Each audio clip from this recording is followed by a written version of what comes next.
जय हिंद दोस्तों। SKS online study YouTube channel पे आप सभी का स्वागत है।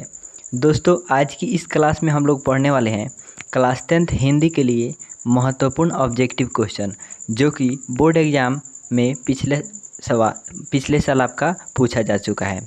तो दोस्तों यह क्वेश्चन आपके लिए बहुत ही ज़्यादा महत्वपूर्ण होने वाला है, क्योंकि आप सभी जानते हैं दोस्तों कि previous year question class 10th के एग्ज़ाम में बहुत ही ज़्यादा रिपीटेड होता है। इसलिए आप लोगों के पास टाइम बहुत कम है, इसलिए हम सोचे हैं कि केवल हम आपको ऐसा ही क्वेश्चन प्रोवाइड करें जो आपके एग्ज़ाम के लिए बहुत ही ज़्यादा महत्वपूर्ण हो। तो दोस्तों आप लोग इस वीडियो को कंप्लीट देखिएगा, अंत तक देखिएगा। इसमें सभी चैप्टर से और साथ में ग्रामर से भी क्वेश्चन रहने वाले हैं, ताकि आपका बढ़िया से रिवीजन हो जाएगा और इसमें से डायरेक्ट क्वेश्चन आपके बोर्ड एग्ज़ाम में देखने को मिलेंगे। तो दोस्तों आप सभी जानते हैं कि प्रीवियस ईयर क्वेश्चन आपका 2018 से ऑब्जेक्टिव पूछा है, और इससे पहले थोड़ा सा ऑब्जेक्टिव है दोस्तों, इसको भी हम लोग देख लेते हैं। 2011 का और 2013 का कुछ 5 ऑब्जेक्टिव क्वेश्चन है, इसको भी हम लोग देख लेते हैं। उसके बाद 2018 से देखेंगे। उसके पहले आपका कोई भी ऑब्जेक्टिव क्वेश्चन नहीं दिया गया है, मतलब 2011 में 5 ऑब्जेक्टिव क्वेश्चन और 2013 में आपका 5 ऑब्जेक्टिव क्वेश्चन दिया गया है, और उसके बाद 2018 से पूछा गया है। तो चलिए 5 ऑब्जेक्टिव क्वेश्चन ये भी है, इसको भी हम लोग देख लेते हैं और आगे 2018 का देखेंगे। तो दोस्तों यदि आप इस चैनल पर पहली बार आए हैं तो इसको सब्सक्राइब जरूर कर लीजिएगा। आगे क्लास 10th से रिलेटेड हर एक वीडियो आपको इसी चैनल पे प्रोवाइड किया जाएगा, और आपको हमेशा क्लास 10th से जुड़ी हर एक जानकारी आपको इसी चैनल पे दी जाएगी। तो आप लोग इस चैनल को सब्सक्राइब जरूर कर लीजिएगा। तो चलिए दोस्तों आपके समय को बिना वेस्ट किए आज की इस वीडियो को हम लोग शुरू करते हैं। दोस्तों सभी क्वेश्चन को आप लोग ध्यान से देखिएगा, और हो सके तो इसको नोट डाउन करना चाहते हैं तो कर सकते हैं, नहीं तो 1-2 बार वीडियो देख लीजिएगा तो आपको बढ़िया से याद हो जाएगा। हम सभी क्वेश्चन को डिटेल में एक्सप्लेन करके भी बताएंगे आपको। चलिए शुरू करते हैं। तो दोस्तों इसमें पहले पूछा जाता था सही विकल्प चुनकर उत्तर दें, यानी इसमें सही देखिए 5 नंबर का ऑब्जेक्टिव क्वेश्चन दिया जाता था। 5 गुना 1 का मतलब हुआ 1 नंबर का सब ऑब्जेक्टिव क्वेश्चन है और 5 ऑब्जेक्टिव क्वेश्चन है। पहले इसी तरह पूछा जाता था। तो ये आपका 2011 का क्वेश्चन है, आप लोग ध्यान में रखिएगा। ये जो क्वेश्चन हम लोग देख रहे हैं ये आपका 2011 का क्वेश्चन होने वाला है। तो चलिए हम इसको देख लेते हैं। फर्स्ट क्वेश्चन पूछा गया है दोस्तों, जिसके शेखर पर चंद्र हो के लिए एक शब्द है, यानी जिसके शेखर पर चंद्र हो उसके लिए एक शब्दों में क्या कहेंगे। तो दोस्तों आप लोग जानते हैं कि जिसके शेखर पर चंद्र हो उसे हम लोग चंद्रशेखर के नाम से जानते हैं। जिसके शेखर पर चंद्र हो उसे चंद्रशेखर कहा जाता है। तो आपका ऑप्शन नंबर ख जो है आपका बिल्कुल राइट आंसर हो जाएगा। जिसके शेखर पर चंद्र हो वो आपका चंद्रशेखर के नाम से जाना जाएगा। नेक्स्ट है दोस्तों, अमावस्या का विपरीतार्थक शब्द है। तो दोस्तों अमावस्या का विपरीतार्थक शब्द आपका पूर्णिमा होता है, आप सभी जानते हैं। तो राइट आंसर आपका ऑप्शन नंबर जो क है वह राइट आंसर हो जाएगा। अमावस्या का विपरीतार्थक यानी विलोम पूर्णिमा होता है। नेक्स्ट है दोस्तों, क वर्ण का उच्चारण स्थान क्या है। तो दोस्तों क वर्ण का उच्चारण स्थान आपका कंठ है। दोस्तों हम आपको एक ट्रिक बता देते हैं, आप लोग इस ट्रिक को याद रखिएगा। पहला है दोस्तों कंठ, दूसरा है आपका तालु, कंठ तालु, तीसरा है आपका मूर्धा, तीसरा है दोस्तों आपका मूर्धा, चौथा है आपका दंत, और पांचवा है आपका ओष्ठ। इसको आप लोग याद रखिए, पांचवा आपका ओष्ठ है। तो कंठ जितना भी क वर्ण है दोस्तों आपका सभी कंठ से बोला जाता है, अंग को छोड़कर इसमें, यानी क ख ग और घ ये सभी कंठ से बोला जाता है। उसके बाद च वर्ण जितना भी है तालु से बोला जाता है, इसमें य को छोड़कर। उसके बाद मुद्रा से आपका बोला जाता है ट वर्ण और इसमें अण को छोड़कर। उसके बाद दंत से बोला जाता है दोस्तों त वर्ग पूरा बोला जाता है दंत से, इसमें न को छोड़कर। और आपका ओष्ठ से पूरा पवर्ग बोला जाता है, इसमें म को छोड़कर। तो आप लोग इसको याद रखिएगा। तो हमको क वर्ण का उच्चारण स्थान पूछा है, तो क आप लोग जानते हैं कि कंठ से बोला जाता है। तो आपका ऑप्शन नंबर 1 बिल्कुल राइट आंसर हो जाएगा, यानी ऑप्शन नंबर क आपका राइट आंसर हो जाएगा। नेक्स्ट क्वेश्चन देखते हैं दोस्तों। नेक्स्ट हमारा क्वेश्चन है सुक्ति का संधि विच्छेद है। तो दोस्तों सुक्ति का संधि विच्छेद हो जाएगा आपका सुजोड़ उक्ति, यानी ऑप्शन नंबर ख में जो दिया गया है सुजोड़ उक्ति, यह आपका सुक्ति का सही संधि विच्छेद हो जाएगा। तो ऑप्शन नंबर बी आपका राइट आंसर हो जाएगा। चलिए दोस्तों हम लोग आगे बढ़ते हैं और नेक्स्ट क्वेश्चन देखते हैं। नेक्स्ट क्वेश्चन है दोस्तों, यथाशक्ति कौन समास है? तो दोस्तों जिसके शुरू में लगा हुआ हो यथा, यथा या प्रति या फिर बे या फिर भर, जिस शब्द के शुरू में लगा होगा यथा, प्रति, बे, भर, यह सब आपका अव्ययी भाव समास होगा। जैसे यहाँ पे लगा हुआ है यथाशक्ति, तो यह आपका अव्ययी भाव समास के अंतर्गत आएगा। प्रति जिसके शुरू में लगा हुआ हो, जैसे प्रतिदिन, प्रत्येक, यह सब आपका मतलब अव्ययी भाव समास में ही आ जाएगा। उसके बाद बे भी जिसके शुरू में लगा होगा, जैसे बेकार, बेसहारा, ये सब आपका ये अव्ययी भाव समास के अंतर्गत आएगा। उसके बाद है दोस्तों आपका नेक्स्ट भर, जैसे पेट भर, जी भर, ये सब आपका अव्ययी भाव के अंतर्गत आएगा। तो आशा करते हैं दोस्तों आपको अव्ययी भाव समास समझ में आ गया होगा। तो चलिए हम लोग आगे देखते हैं। तो 5 क्वेश्चन दोस्तों हम लोग 2011 में जो पूछा गया था उसको देख लिए हैं, और ये आपका जो क्वेश्चन है दोस्तों ये आपका 2013 का क्वेश्चन है। 2013 में भी 5 क्वेश्चन ही पूछा गया था। चलिए हम लोग इसको भी देख लेते हैं। तो दोस्तों फर्स्ट क्वेश्चन है आपका, उपकार का विपरीतार्थक शब्द है, यानी उपकार का आपका विपरीतार्थक यानी विलोम शब्द क्या होगा? तो दोस्तों उपकार का विलोम शब्द आपका हो जाएगा, उपकार का विलोम शब्द आपका अपकार हो जाएगा, यानी राइट आंसर आपका ऑप्शन नंबर क जो है वह राइट आंसर हो जाएगा, उपकार का विलोम। आगे बढ़ते हैं दोस्तों। नेक्स्ट है हमारा, जो कुछ नहीं जानता है के लिए एक शब्द है। तो दोस्तों जो कुछ नहीं जानता है इसके लिए एक शब्द है आपका अज्ञ, इसको हम लोग अज्ञ के नाम से जानते हैं। और दोस्तों हम आपको और भी कुछ बता देते हैं, जो बहुत कुछ जानता है यानी सब कुछ जानता है उसको सर्वज्ञ कहते हैं दोस्तों। जो बहुत कुछ जानता है उसे बहुज्ञ कहते हैं, और जो कम जानता है उसे अल्पज्ञ कहते हैं, और जो कुछ नहीं जानता है उसे हम लोग अज्ञ कहते हैं। तो आशा करते हैं दोस्तों आपको सभी ऑप्शन समझ में आ चुके होंगे बढ़िया से। नेक्स्ट है दोस्तों, सरस्वती का पारिभाषिक शब्द क्या होगा? तो दोस्तों सरस्वती का पारिभाषिक शब्द आपका शारदा होगा, यानी क नंबर जो ऑप्शन है आपका बिल्कुल राइट आंसर हो जाएगा। तो दोस्तों हमारा नेक्स्ट क्वेश्चन है, प का उच्चारण स्थान क्या है? तो दोस्तों आपको हम ट्रिक पहले ही बता चुके हैं कि प का उच्चारण स्थान कैसे हम लोग निकालेंगे, कि प का उच्चारण स्थान क्या होगा, तो आप लोग समझ चुके होंगे। और इसका राइट आंसर आपका ऑप्शन नंबर जो ग दिया हुआ है ओष्ठ, ओष्ठ आपका प का उच्चारण स्थान हो जाएगा। तो ऑप्शन नंबर ग आपका राइट आंसर हो जाएगा। नेक्स्ट देखते हैं दोस्तों, देव कन्या कौन समास है? तो दोस्तों देव कन्या को जब हम लोग संधि विच्छेद करेंगे तो संधि विच्छेद होगा आपका देव जोड़ कन्या। देव कन्या का संधि विच्छेद करेंगे हम लोग तो देव जोड़ कन्या होगा।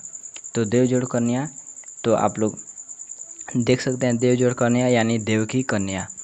तो आपका जब इसमें का की मतलब कारक चिन्ह वाला आ जाए तो आपका तत्पुरुष समास वहाँ पे होता है। दोस्तों यदि आप लोग कमेंट कीजिएगा तो हम अलग से समास की एक वीडियो ला देंगे, उसमें सभी समास के लिए अलग अलग ट्रिक भी बता देंगे कि कैसे आप सभी शब्द को देखते ही समास को पहचान लेंगे। तो आप लोग कमेंट कीजिएगा तो हम ज़रूर उस पर वीडियो बनाएंगे। चलिए दोस्तों अब हम लोग आगे देखते हैं। इससे पीछे जितना भी क्वेश्चन था, जैसे आपका 2011 और 2013 में ही ऑब्जेक्टिव क्वेश्चन पूछा गया था, 2014 से लेकर 2017 तक कोई भी ऑब्जेक्टिव क्वेश्चन नहीं पूछा गया है। आप चाहे तो बुक से देख भी सकते हैं दोस्तों।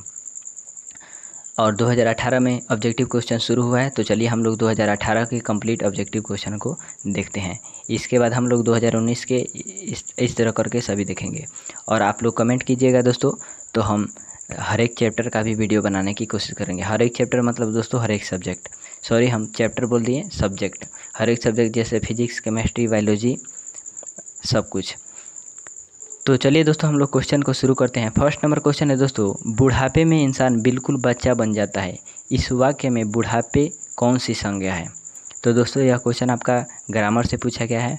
पूछ रहा है कि बुढ़ापे, इसमें चलिए हम थोड़ा इसको जूम कर लेते हैं ताकि आपको बढ़िया से दिखे। तो अच्छा, आशा करते हैं दोस्तों आपको बढ़िया से दिख रहा होगा। बुढ़ापे में इंसान बिल्कुल बच्चा बन जाता है, इस वाक्य में बुढ़ापे कौन सी संज्ञा है? यानी बुढ़ापे पूछ रहा है दोस्तों कौन सी संज्ञा है। तो आप सभी जानते हैं कि बुढ़ापे एक भाववाचक संज्ञा है। तो राइट आंसर आपका ऑप्शन नंबर सी हो जाएगा। नेक्स्ट क्वेश्चन है दोस्तों, विशेषण के मुख्यतः कितने भेद होते हैं? तो दोस्तों आप लोगों ने क्लास 9th या फिर क्लास 8 में पढ़ा ही होगा कि विशेषण के कितने भेद होते हैं। तो दोस्तों विशेषण के जो भेद होते हैं ये आपका 3 भेद होते हैं। तो राइट आंसर आपका ऑप्शन नंबर 2 हो जाएगा। आप लोग इसको ध्यान में रखिएगा। चलिए दोस्तों हम लोग सॉरी, हम इस क्वेश्चन का आंसर गलत बता दिए। यह क्वेश्चन आपका, चलिए दोस्तों हम लोग नेक्स्ट क्वेश्चन देखते हैं। नेक्स्ट हमारा क्वेश्चन नंबर 2 है दोस्तों। नेक्स्ट हमारा क्वेश्चन नंबर 2 है दोस्तों, विशेषण के मुख्यतः कितने भेद हैं? तो विशेषण के मुख्यतः 4 भेद होते हैं। तो ऑप्शन नंबर ए आपका राइट आंसर हो जाएगा। विशेषण के मुख्यतः 4 भेद होते हैं। नेक्स्ट क्वेश्चन है दोस्तों, आपने क्या खाया है? इस वाक्य में क्या कौन सा सर्वनाम है? तो दोस्तों आपने क्या खाया है यानी प्रश्न पूछा जा रहा है, तो यहाँ पे आपका प्रश्नवाचक सर्वनाम हो जाएगा। यानी क्वेश्चन नंबर 3 का राइट आंसर आपका ऑप्शन नंबर सी हो जाएगा। नेक्स्ट क्वेश्चन देखते हैं दोस्तों। नेक्स्ट क्वेश्चन पूछा गया है, भविष्यत काल के कितने प्रकार होते हैं? तो दोस्तों आप सभी जानते हैं कि भविष्यत काल के 3 प्रकार होते हैं। तो ऑप्शन नंबर बी आपका राइट आंसर हो जाएगा। चलिए दोस्तों हम लोग आगे बढ़ते हैं। नेक्स्ट हमारा क्वेश्चन पूछा गया है दोस्तों, दध्ययोदन का संधि विच्छेद क्या होगा? सॉरी, दध्ययोदन का संधि विच्छेद क्या होगा? तो दोस्तों दध्ययोदन का संधि विच्छेद आपका हो जाएगा दधि जोड़ ओदन। तो ऑप्शन नंबर बी आपका बिल्कुल राइट आंसर हो जाएगा क्वेश्चन नंबर 5 का। नेक्स्ट हमारा क्वेश्चन है दोस्तों, राम ने भिखारी को पैसे दिए। इस वाक्य में को किस कारक की विभक्ति है? तो आप सभी जानते हैं कि कर्म कर्ता ने कर्म को होता है, फिर संप्रदान को के लिए, और संबंध का के और करण मतलब करण से के द्वारा होता है, आप सभी जानते हैं। तो दोस्तों इसमें हमसे पूछा गया है कि को राम ने भिखारी को पैसे दिए, यानी राम पैसे दे रहा है भिखारी को।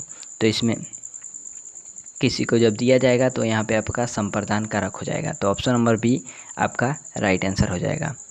नेक्स्ट क्वेश्चन है दोस्तों, लौह पुरुष में कौन सा समास है? तो लौह पुरुष जो है दोस्तों इसमें आपका जो समास हो जाएगा या कर्मधारय समास हो जाएगा। लौह पुरुष में कर्मधारय समास। तो ऑप्शन नंबर सी आपका राइट आंसर हो जाएगा। चलिए हम लोग नेक्स्ट क्वेश्चन नंबर 8 देखते हैं। क्वेश्चन नंबर 8 है हमारा, निर्जन में कौन सा उपसर्ग है? तो दोस्तों उपसर्ग जो होता है यह आपका शब्द के शुरू में लगा होता है।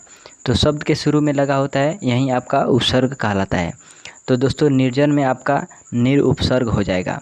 ये जो ऊपर वाला रेफ दिख रहा है यह आपका छोटा सा छोटा सा कहने का मतलब आधा र है।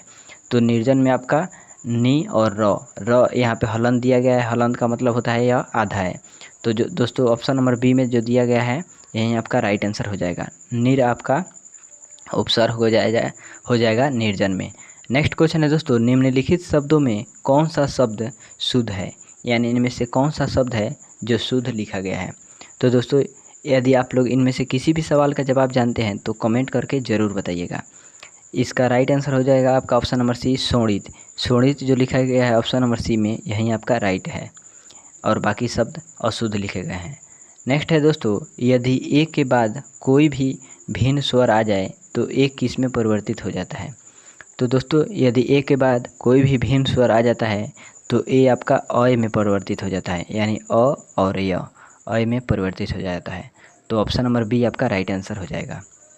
नेक्स्ट क्वेश्चन है दोस्तों हमारा 11 नंबर, निम्नलिखित वाक्यों में कौन सा वाक्य शुद्ध है? यानी इनमें से कौन सा वाक्य जो दिया गया है यह शुद्ध है? तो ऑप्शन नंबर ए में जो है दोस्तों, आपके दर्शन कब होंगे, यही शुद्ध है, बाकी शब्द अशुद्ध है। आप लोग पढ़कर देख सकते हैं। नेक्स्ट क्वेश्चन पूछा गया दोस्तों, हाथ साफ करना मुहावरे का सही अर्थ क्या होगा?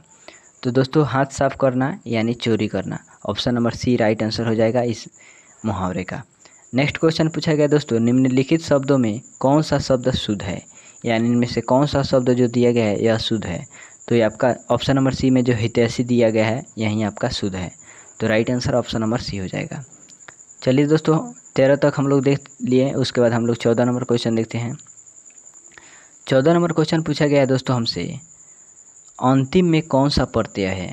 तो दोस्तों प्रत्यय जो होता है यह आपका शब्द के अंत में लगा होता है और उपसर्ग शब्द के शुरू में लगा होता है। तो अंतिम में आपका इम प्रत्यय हो जाएगा। शब्द के लास्ट में इम आ रहा है तो इम प्रत्यय हो जाएगा।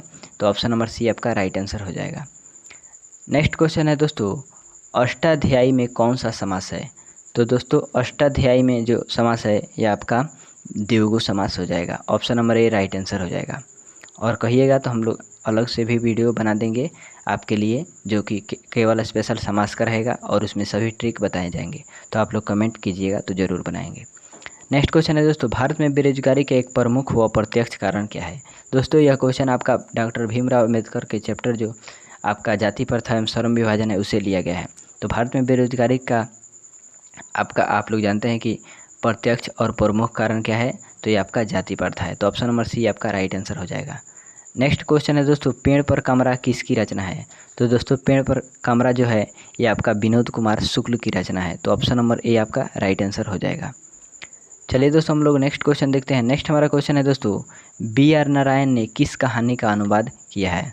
तो दोस्तों बी आर नारायण जो है ये आपका दही वाली मंगमा कहानी का अनुवाद किए हैं। तो ऑप्शन नंबर बी आपका राइट आंसर हो जाएगा। नेक्स्ट क्वेश्चन पूछा गया है दोस्तों, कवित्री अनामिका का जन्म कब हुआ।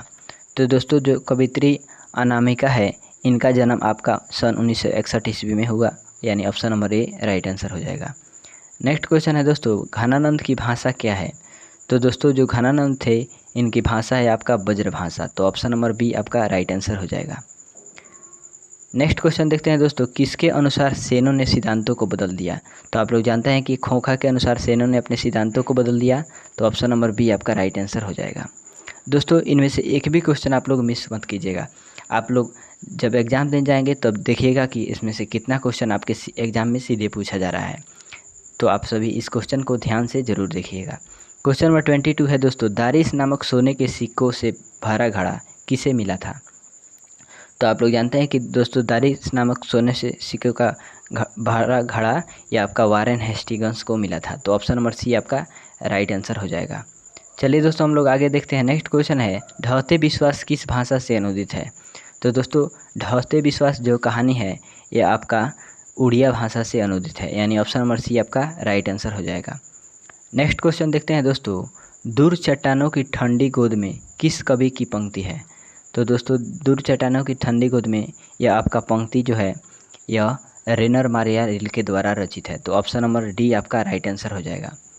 चलिए दोस्तों हम लोग नेक्स्ट क्वेश्चन देखते हैं। नेक्स्ट हमारा 25 नंबर क्वेश्चन पूछा गया है दोस्तों, जीवानंद दास की किस कविता को प्रबुद्ध आलोचना द्वारा रविंद्रोत्तर युग की श्रेष्ठतम प्रेम कविता की संज्ञा दी गई है। तो दोस्तों यह आपका किसके द्वारा दी गई है, तो वनलता सेन के द्वारा। तो ऑप्शन नंबर बी आपका राइट आंसर हो जाएगा। नेक्स्ट क्वेश्चन है दोस्तों, आध्यात्मिक शिक्षा से गांधी जी का क्या अभिप्राय है। तो आध्यात्मिक शिक्षा से गांधी जी का अभिप्राय है हृदय की शिक्षा है, यानी ऑप्शन नंबर डी आपका राइट आंसर हो जाएगा। नेक्स्ट हम लोग क्वेश्चन देखते हैं दोस्तों, 27 नंबर क्वेश्चन हमारा है, अभिनयों में 19 दिनों के प्रवास के दौरान लेखक ने कितने गद्य की रचना की। तो लेखक ने दोस्तों कुल आपका 27 गद्य की रचना की, यानी ऑप्शन नंबर ए आपका राइट आंसर हो जाएगा। नेक्स्ट क्वेश्चन है दोस्तों, धरती कब तक झूमेगी किस भाषा से अनुदित कहानी है। तो दोस्तों धरती कब तक झूमेगी यह आपका जो है राजस्थानी भाषा से अनुदित है। तो ऑप्शन नंबर सी आपका राइट आंसर हो जाएगा। चलिए हम लोग नेक्स्ट क्वेश्चन नंबर 29 यानी 29 नंबर क्वेश्चन देख लेते हैं। 29 नंबर क्वेश्चन है दोस्तों, पापाती को कौन सा रोग था, यानी कौन सा रोग हुआ था पापाती को। तो ये आपका कैंसर नामक रोग हुआ था। तो ऑप्शन नंबर सी आपका राइट आंसर हो जाएगा। चलिए नेक्स्ट हम लोग क्वेश्चन नंबर 30 देखते हैं दोस्तों, वीरेन डंगवाल किस कृति के लिए साहित्य अकादमी पुरस्कार मिला है, यानी वीरेन डंगवाल को किस कृति के लिए, तो ये आपका दुष्चक्र में सृष्टा इसी के लिए मिला है। तो ऑप्शन नंबर बी आपका राइट आंसर हो जाएगा। नेक्स्ट क्वेश्चन है दोस्तों, परदेश की विद्या पढ़ने का क्या परिणाम हुआ। तो परदेश की विद्या पढ़ने का परिणाम हुआ दोस्तों आपका सबकी बुद्धि विदेशी हो गई। तो option number option number B आपका राइट आंसर हो जाएगा। चलिए दोस्तों हम लोग नेक्स्ट क्वेश्चन देखते हैं। नेक्स्ट क्वेश्चन है हमारा, नगर कहानी किस लेखक द्वारा रचित है। तो दोस्तों नगर कहानी जो है यह आपका सुजाता के द्वारा रचित है। तो option number C right answer हो जाएगा। नेक्स्ट क्वेश्चन है, लेखक के अनुसार मनुष्य का नाखून किसके जीवंत प्रतीक हैं। तो दोस्तों ये आपका मनुष्य के पाशवी वृत्ति के जीवंत प्रतीक हैं। तो option number C right answer हो जाएगा। नेक्स्ट क्वेश्चन है दोस्तों, हजारी प्रसाद द्विवेदी का जन्म कब हुआ था। तो हजारी प्रसाद द्विवेदी का जन्म जो हुआ था ये आपका 1907 ईस्वी में हुआ था। नेक्स्ट क्वेश्चन है दोस्तों, रहीरास किसकी रचना है। तो रहीरास दोस्तों ये आपका गुरु नानक की रचना है। तो option number B right answer हो जाएगा। नेक्स्ट क्वेश्चन है दोस्तों 36 नंबर हमारा, लक्ष्मी के बड़े पुत्र का नाम क्या था। तो लक्ष्मी के बड़े पुत्र का नाम जो था वह आपका अच्युत था। तो ऑप्शन नंबर ए आपका राइट आंसर हो जाएगा। आगे देखते हैं दोस्तों हम लोग next 37 number question, 37 number question है, एक वृक्ष की हत्या कविता में कवि शहर को किससे बचाने की बात करता है? तो दोस्तों कवि वृक्ष को आपका जो बचाने की कोशिश करता है यह नादिरों से बचाने की कोशिश करता है। तो option number C right answer हो जाएगा। आगे देखते हैं दोस्तों, नेक्स्ट क्वेश्चन है, गांधी जी का दक्षिण अफ्रीका प्रवास कब से कब तक था? तो दोस्तों यह आपका प्रवास 1893 ईस्वी से 1914 ईस्वी तक था। तो आपका option number A right answer हो जाएगा। नेक्स्ट क्वेश्चन है, जब पंडित बिरजू महाराज को संगीत नाटक अकादमी अवार्ड मिला तब उनकी उम्र क्या थी? तो दोस्तों जब इनको अवार्ड मिला तो उनकी उम्र आपका 27 वर्ष थी। तो ऑप्शन नंबर ए आपका राइट आंसर हो जाएगा। चलिए हम लोग नेक्स्ट क्वेश्चन देखते हैं। नेक्स्ट हमारा क्वेश्चन है दोस्तों, कवि ने माली मलिन किसे कहा है? तो कवि ने माली मलिन जो कहा है ये आपका राधे और कृष्ण को कहा है। तो option number C right answer हो जाएगा। नेक्स्ट क्वेश्चन है, मंगू के अलावा उसकी माँ की कितनी संतानें थी? तो दोस्तों मंगू के अलावा उनकी माँ की तीन संतानें थी। तो ऑप्शन नंबर 41 नंबर क्वेश्चन का option number B right answer हो जाएगा। नेक्स्ट क्वेश्चन पूछा गया है दोस्तों, अगे का जन्म कब हुआ था? तो दोस्तों जो अगे जी हैं इनका जन्म आपका 1911 ईस्वी में हुआ था। तो option number B right answer हो जाएगा। नेक्स्ट क्वेश्चन पूछा गया दोस्तों, दिनकर को किस कृति के लिए ज्ञानपीठ पुरस्कार मिला है? तो दोस्तों दिनकर को आपका उर्वशी कृषि के लिए ज्ञानपीठ पुरस्कार मिला है। नेक्स्ट क्वेश्चन पूछा गया, नौबत खाने में इबादत साहित्य की कौन सी विद्या है? तो दोस्तों नौबत खाने में इबादत आपका साहित्य की या व्यक्ति चित्र विद्या है। तो option number C right answer हो जाएगा। 45 नंबर क्वेश्चन पूछा गया दोस्तों, पंडित बिरजू महाराज लखनऊ घराने की किस पीढ़ी के कलाकार हैं? तो दोस्तों यह आपका 7वीं पीढ़ी के कलाकार हैं। तो ऑप्शन नंबर बी आपका राइट आंसर हो जाएगा क्वेश्चन नंबर 45 का। 46 नंबर क्वेश्चन है दोस्तों, सीता के बेटों ने सीता को कितने रुपए माहवाची खर्च देने का निर्णय लिया? तो दोस्तों ये आपका 50 रुपये। तो ऑप्शन नंबर ए आपका राइट आंसर हो जाएगा। चलिए हम लोग नेक्स्ट क्वेश्चन देखते हैं दोस्तों। नेक्स्ट क्वेश्चन है, उत्तर भारत से नागरी लिपि के लेख कब से मिलने लगते हैं? तो दोस्तों यह आपका लेख 8वीं सदी से मिलने लगते हैं। तो ऑप्शन नंबर ए आपका राइट आंसर हो जाएगा। चलिए दोस्तों हम लोग आगे नेक्स्ट क्वेश्चन देखते हैं। नेक्स्ट हमारा क्वेश्चन नंबर 48 है दोस्तों, बहादुर पर कितने रुपए की चोरी का इल्ज़ाम लगाया गया था? तो दोस्तों जो बहादुर पर चोरी का इल्ज़ाम लगा था ये आपका 11 रुपये का लगा था। तो option number B right answer हो जाएगा। नेक्स्ट क्वेश्चन है दोस्तों, भारत माता कविता में भारत का कैसा चित्र प्रस्तुत किया गया है? तो दोस्तों यह आपका भारत का जो चित्र प्रस्तुत किया गया है यह आपका यथार्थ प्रस्तुत किया गया है। तो option number C right answer हो जाएगा। नेक्स्ट क्वेश्चन पूछा गया दोस्तों, जातीय अस्मिता की दृष्टि से इतिहास का प्रवाह कैसा है? तो दोस्तों ये आपका इतिहास का प्रवाह अविच्छन है। तो right answer option number B हो जाएगा। दोस्तों आप लोग जानते हैं कि 2018 में आपका जो क्वेश्चन पूछा गया था यह मात्र 50 ही ऑब्जेक्टिव क्वेश्चन पूछा गया था। यहाँ पे लिखा भी है 50 वस्तुनिष्ठ प्रश्न। तो हम लोग 50 वस्तुनिष्ठ प्रश्न को कंप्लीट कर चुके हैं जो कि 2018 का था। नेक्स्ट वीडियो हम लोग 2019 में पूछे गए सभी सवालों को देखेंगे। तो दोस्तों हमें आशा है कि आपको ये वीडियो ज़रूर पसंद आई होगी। तो इस वीडियो को लाइक करके अपने दोस्तों में भी शेयर ज़रूर कीजिएगा और यदि आप इस चैनल पर नए हैं तो इसको सब्सक्राइब ज़रूर कर लीजिएगा। चलिए दोस्तों हम मिलते हैं नेक्स्ट वीडियो में। इस वीडियो को देखने के लिए आपका बहुत बहुत धन्यवाद।